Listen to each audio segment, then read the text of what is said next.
నమస్తే, welcome to our channel. నేను మీ అనిల్. అక్కినేని నాగార్జున, కొండా సురేఖ గారి వివాదము అందరికీ తెలిసిన విషయమే. వీళ్ళ యొక్క వివాదము కోట్ల వరకు అయితే వెళ్ళింది. పరువు నష్ట దాఖలాలైతే మరి నాగార్జున గారు వేయడం అయితే జరిగింది.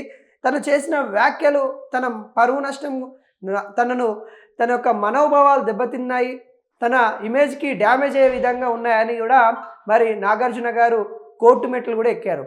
దాంట్లో భాగంగానే నిన్న కోర్టు కూడా వాళ్ళకి సంబంధించిన ఈ ఇరుపక్షాల వాదనలు విన్న తర్వాత ఈ కేసునైతే డిసెంబర్ 12వ తారీఖు అయితే వాయిదేయడం అయితే జరిగింది.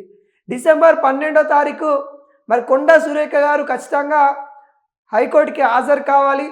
ఇంతకుముందైతే తను హాజరు కాకుండా తన యొక్క లాయర్, లీగల్ టీం అయితే రావడం అయితే జరిగింది.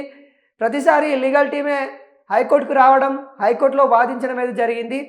కానీ ఇప్పుడు కొండా సురేఖ గారు ఖచ్చితంగా కోర్టుకు రావాలని మరి కోర్టు అయితే ఆదేశాలు అయితే ఇవ్వడం అయితే జరిగింది. కొండా సురేఖ గారు ఏదైతే నాగార్జున కుటుంబాన్ని గురించి వాళ్ళు చేసిన వ్యాఖ్యలు ఏవైతే ఉన్నాయో మరి కేటీఆర్ సంబంధించి విషయంలో కానీ గతంలో కన్వెన్షన్ కూలగొట్టకపోవడానికి గల కారణాలు, మరి కొండా సురేఖ గారు మినిస్టర్ హోదాలో ఉండి తను చేసిన వ్యాఖ్యలు ఏవైతే ఉన్నాయో ఒకసారి రాజకీయ వర్గం, ఇటు సినీ వర్గం ఒక పెద్ద హల్చల్ అయిపోయిందన్నమాట. ఈ విషయం అందరికి తెలిసిందే. అంటే ఆ 2 నెలల పాటు అసలు మొత్తం ఈ సినీ ఇండస్ట్రీ కూడా కొండా సురేఖ గారి మాటలు ఖండించడం, అదేవిధంగా కొండా సురేఖ గారు క్షమాపణ చెప్పినప్పటికీ కూడా నాగార్జున ఫ్యామిలీ పరువు నష్ట దాఖలాలు కోర్టులో వేయడం, అదేవిధంగా సమంత గారు తన మనోభావాలు దెబ్బతిన్నాయని తను ఇబ్బందిగా ఫీల్ అవ్వడం, అదేవిధంగా కొండా సురేఖ గారు సమంత గారికి అంటే ఒక మహిళను ఉద్దేశించి కాదు, నేను అక్కడ జరిగిన వాస్తవాలు చెప్పే ప్రయత్నం అయితే చేశానని కూడా తను సమంత గారికి క్షమాపణ కోరిన విషయం కూడా మనకు తెలుసు. అంటే ఇవన్నీ జరిగినప్పుడు కూడా అక్కినేని నాగార్జున ఫ్యామిలీలో మరి ఈ విషయం చాలా పెద్ద హల్చల్ అయిపోయింది. మరి ఇలా జరిగింది, మరి నాగార్జున గారు కూడా పరువు నష్ట ఇవి మా మనోభావాలు దెబ్బతిన్నాయని కూడా తను చేసిన కోర్టు కేసులలో ఇప్పుడు హైకోర్టులో అయితే నడుస్తూ ఉన్న దాఖలాలు అయితే కనబడతా ఉన్నాయి. ఈ హైకోర్టులో తను ఏదైతే చేశారో ఇప్పటికీ 4 సార్లు మరి సంబంధించిన హైకోర్టు ఇరు వర్గాలను పిలవడం, దానికి సంబంధించిన అంశాలని పరిగణలోకి తీసుకోవడం, తను మినిస్టర్ కాబట్టి తను రాలేక తను చాలా వర్క్లో బిజీ ఉండి తన యొక్క లాయర్ని పంపించడం, మరి అక్కినేని నాగార్జున వాళ్ళ కుటుంబంతో సహా వచ్చి తను ఏదైతే పిటిషన్ వేశారో దాని గురించి ఆయన వివరించడం జరిగింది. కానీ ఇప్పుడు కోర్టుకు ఖచ్చితంగా తను హాజరు కావాలి అంటూ మరి కొండా సురేఖ గారికి అయితే ఆదేశాలు అయితే ఇవ్వడం అయితే జరిగింది. ఈ కేసు మరి డిసెంబర్ 12వ తారీఖు తుది దశ కంటే మొత్తం ముగింపు దశకు వచ్చిందన్నట్టు కూడా మనకైతే అర్థమవుతా ఉంది. ఎందుకంటే అప్పుడు తను వచ్చేసి తను చెప్పే సమాధానం మీద మరి తీర్పు రానన్నట్టు కూడా మనకైతే కనబడతా ఉంది. అదేవిధంగా కొండా సురేఖ పైన పరువు నష్టంతో పాటు క్రిమినల్ కేసు కూడా నమోదు చేయాలని కూడా పిటిషన్లో పేర్కొన్నారు నాగార్జున గారు.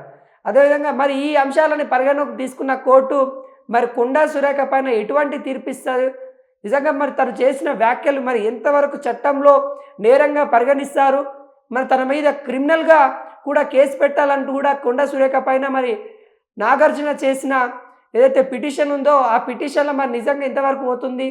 ఇప్పటికీ కొండా సురేఖ వాళ్ళ అడ్వకేట్ తను మాట్లాడుతూ న్యాయ వ్యవస్థ గురించి నమ్మకం ఉంది, తను పొలిటికల్లో ఉండి కొంత ఒత్తిడుల వల్ల తను ఆ విధంగా మాట్లాడింది, మరి పరువు నష్టం దావా కింద నాగార్జున గారు వేసినా కానీ నాగార్జున గారు కూడా ఆమె క్షమాభిక్షణ ఇప్పుడు సారీ కూడా చెప్పింది.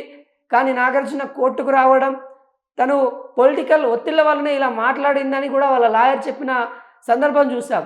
అంటే ఈ అన్ని అంశాలపైన మరి డిసెంబర్ 12వ తారీఖు మరి కోర్టు ఎటువంటి తీర్పిస్తుంది, మరి నిజంగానే కొండా సురేఖ గారికి పరువు నష్టం అంటే మరి ఎంతవరకు పెనాల్టీ వేసే సిచ్యువేషన్ కనబడుతుంది, మరి ఒకవేళ క్రిమినల్ కేసు కూడా మరి ఫైల్ చేస్తారా అనే అంశాలపైన ఎట్టకేలకి డిసెంబర్ 12వ తారీఖు అయితే మనకు తెలియనుంది.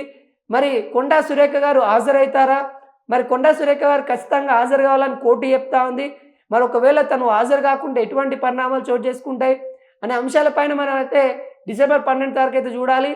మరి కోర్టు మెట్లు అయితే ఖచ్చితంగా కొండా సురేఖ గారు మరి వెళ్తారని అనుకుంటున్నాను.